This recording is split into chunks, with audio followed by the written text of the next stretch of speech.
folks, we're back with another action figure showcase. Today we are looking at Power Rangers with some other tokusatsu stuff at the end. You'll have to wait and see. But first up, I want to show off my newest Power Ranger acquisition, which is the Power Rangers Lightning Collection Zeo Yellow. You can get her pretty cheap these days. I got her at Ollie's for like $7.99. She's a pretty cool figure, comes with a lot of accessories.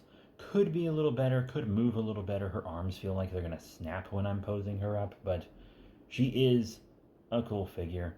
And she has these boingy little nunchucks, which is fun and nice and ace. Next up, another Lightning Collection figure, a very underrated Ranger in my opinion.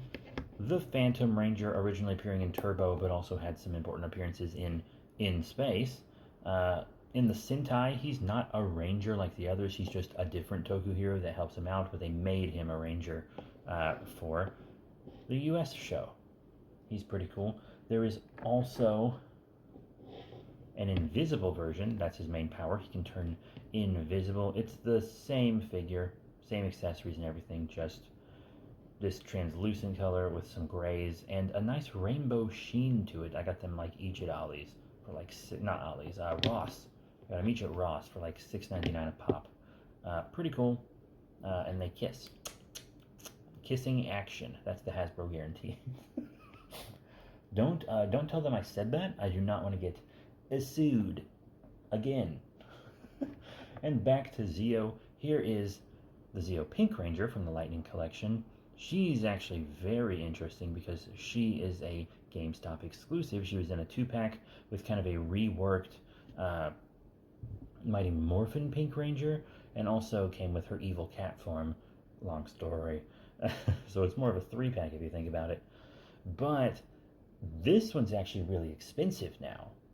This 2-pack is really expensive. Nobody wanted it when it came out. They were on clearance so fast. I got mine on clearance for nothing. And now they're like really expensive online. Like they're over $100 at the time of recording. It's insane. I guess everyone really wanted that Zeo Pink. Very cool. Glad I got mine on clearance when I did. Now we're going to take a break from the Lightning Collection, show some other things like Hasbro's Dino Fury line. This is the Dino Fury Gold Ranger. I actually used to have two, one in package, one out. He's a very historically important and incredibly popular Ranger. He is the first black 6th Ranger. And if you heard that at a convention like I did, you might think, what? Power Rangers is a show built upon the themes of diversity. One of the most diverse television shows of all time, not counting the Jungle Fury season. How have they not had a black 6th Ranger? That must be a mistake. But no, they didn't. And they might not ever again because it's canceled. But he's a pretty cool figure, has cool accessories, and some nice metallic paint. I really like him. I sold my in-package one eventually. Had to get rid of him, but I still have my open one.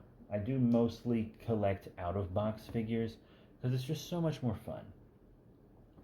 And continuing on with Dino Fury, we have the Dino Fury Green Ranger with Cosmic Armor. This is the single-carded version. The only difference between the single-carded version and the Amazon exclusive 5-pack version is that this one comes with a key for the Morpher. If you're an adult collector, you might not super care about the Morpher key. I don't have the Morpher, so I can't use it, but I sold my 5-pack version. Actually, it might still be for sale in my physical store, the Three Profiteers. We have a lot of action figures and trading cards and comics and stuff. Definitely check it out in our accompanying eBay page. But yeah, she is really cool. I like the armor. Absolute queer icon. But hey, let's move on, huh? Alrighty. Now, next up, we're going to do our last Lightning Collection. This one is a villain, Red Ecliptor. When they announced the release of Red Ecliptor, I had to get him immediately. This is his powered up form, obviously. I think he might have destroyed a Megazord in this form. It's been a while since I watched In Space. But Ecliptor is one of my favorite Power Ranger villains. Dare I say one of my favorite Power Ranger characters. He deserved better. He actually found redemption and betrayed the villains in Space because he loved Andromeda like a daughter, and he allowed her to return to her biological family. And he and Andromeda were both captured and reprogrammed. She was kind of turned into a cyborg with all these implants to make her evil again, and he's a robot, so he had emotions, but he was programmed to be evil again. But he doesn't get another chance at redemption.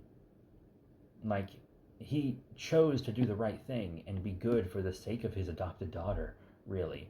But then, after the villain reprogrammed him, I think Andros just kills him.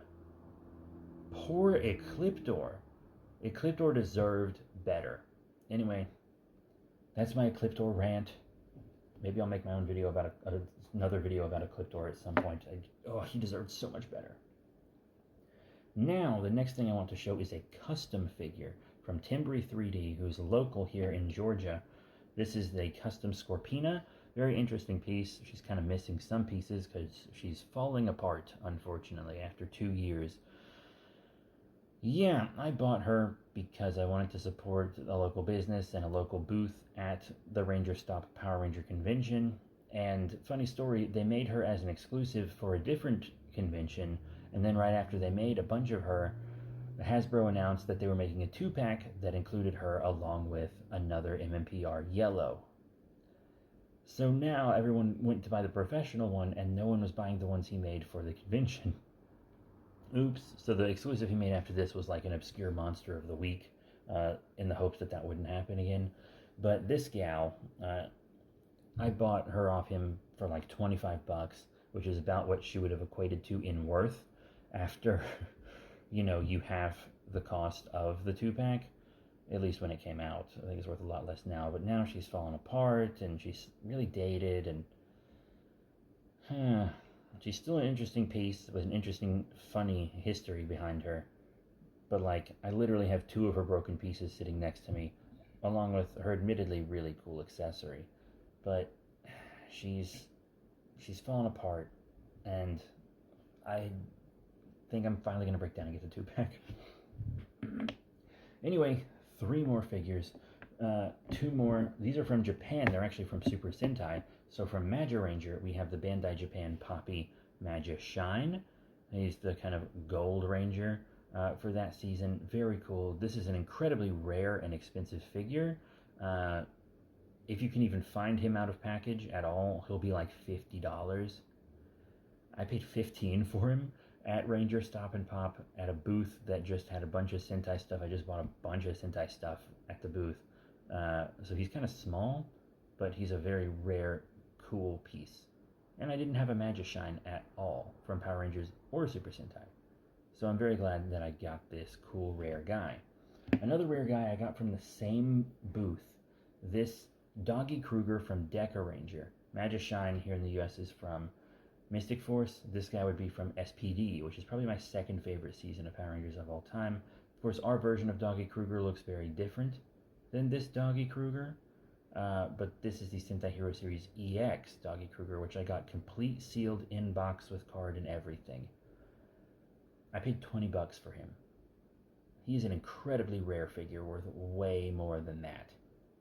Yeah, so I'm trying my best to keep him in pristine condition even though I opened him. To the side, Clyde. And now our last figure for the day, we have this. It is the Voliverse White Dragon from the Legend of the White Dragon 2-pack they released. This started out as like a Power Rangers fan film, probably going to be like a short film, and then Bat and the Sun decided to make it its own film that wasn't connected to Power Rangers anymore, so they deleted like the trailer that connected it to Power Rangers canonically and stuff. And this was going to be the late Jason David Frank's last role before he unfortunately left us. Yeah, there's a lot of complicated history with JDF, but I really hope he is at peace. It's very unfortunate what went down with him.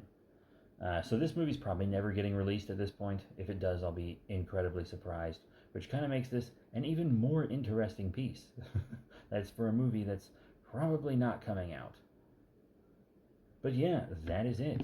Thank you all very much for your support. If you're watching this on TikTok, follow us on YouTube. If you're watching this on YouTube, follow us on TikTok. And I'll see you all next time. Bye for now.